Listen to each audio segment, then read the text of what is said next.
Greetings, diners, and welcome to another edition of the Cooking Zone. And we're here again in the Cooking Zone kitchen, and I have completed the cooking for the diner 7th anniversary feast. But it's not all photographed. Well, it's all photographed, but I haven't got everything together yet for an article, and that probably is going to wait a little bit because I need a break from that business. And I have other stuff that I want to write about for this Sunday brunch anyway. And that's tomorrow, so I got to get to writing because I haven't written it yet. But at any rate, so today, and I'm also tired of eating the fucking leftovers from cooking up that meal over the course of the last couple of weeks, making all the various different courses and whatnot. So I want to eat something different. And today's choice is sashimi. And we're having ahi tuna sashimi, what you see sitting here in the middle of the plate. And then what goes with sashimi, which is just raw fish, no rice, that's sushi, not rolled up or anything. You're just going to get the fish in this one. I'll do sushi at another time. So to go with it, when I plate up, I will have kikkoman, soy sauce. It will have wasabi and ginger root. Okay, and I got to peel that still, and I don't think I'll be doing that on camera. That's boring. And then over here, I decided that the Cooking Zone was missing something, and what it was missing was lubricant for the cook. So now I have lubricant. That was a strong one. Okay, so we want to cook up our sashimi, or, well, we don't really cook it, at least in the sense that it's going to go overheat at all. Cooking and sashimi just amounts to a presentation deal, cutting it and presenting it, right?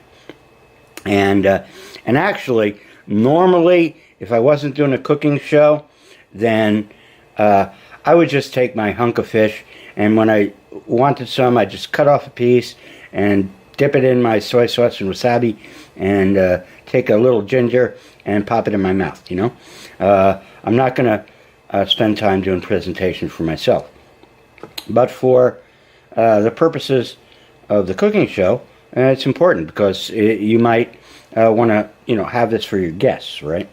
Okay, so the main thing that you're going to want is a good sharp knife, okay? And in this case, remember I said you always want to use the right knife for the right job. In this case, I'm using a fillet knife, and this is probably my sharpest knife.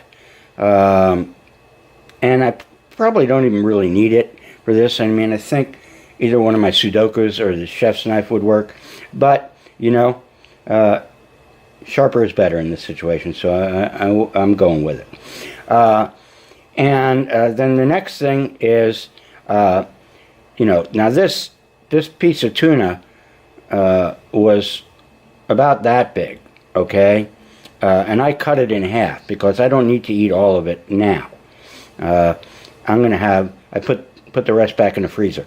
I'm going to have this much now, or today, before, it sits out too long.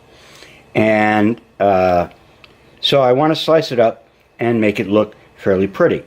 Now you can choose on how thick or thin you like your slices to be. I don't like to be a cheapskate. I like them to be, fairly meaty, but you don't want to go too thick either, and the thinner you get, the more slices you'll get. So, the more it looks like on the plate. And so Japanese restaurants do that a lot. Then the next thing is you got to look at the direction of the grain, all right? And if you look closely, because this particular piece of tuna is very lean, it doesn't have much fat in it, but the grain goes like so, okay?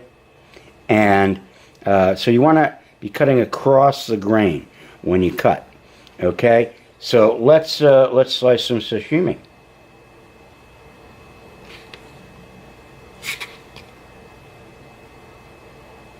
Do. 2 pieces.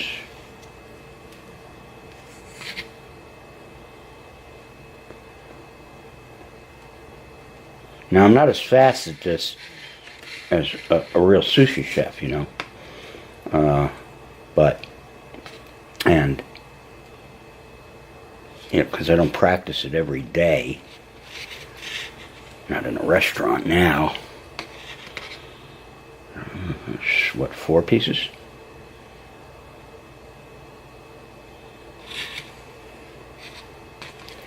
Five, 6,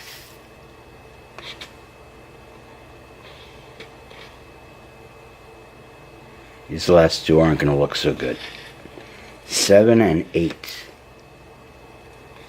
And we'll hide them when we do the presentation a little bit. Or the alternative is to hiding them.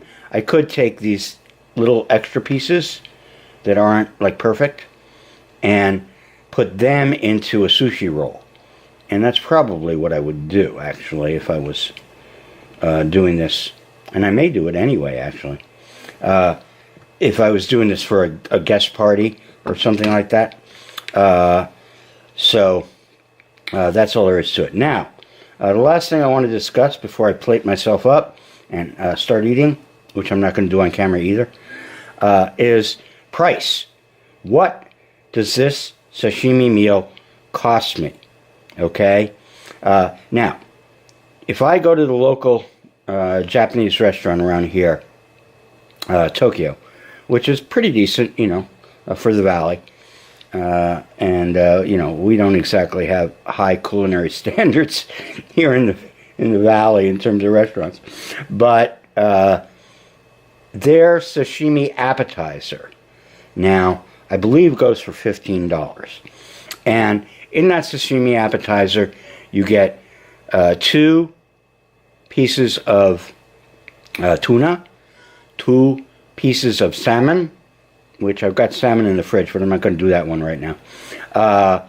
2 pieces of yellowtail, and 2 pieces of octopus.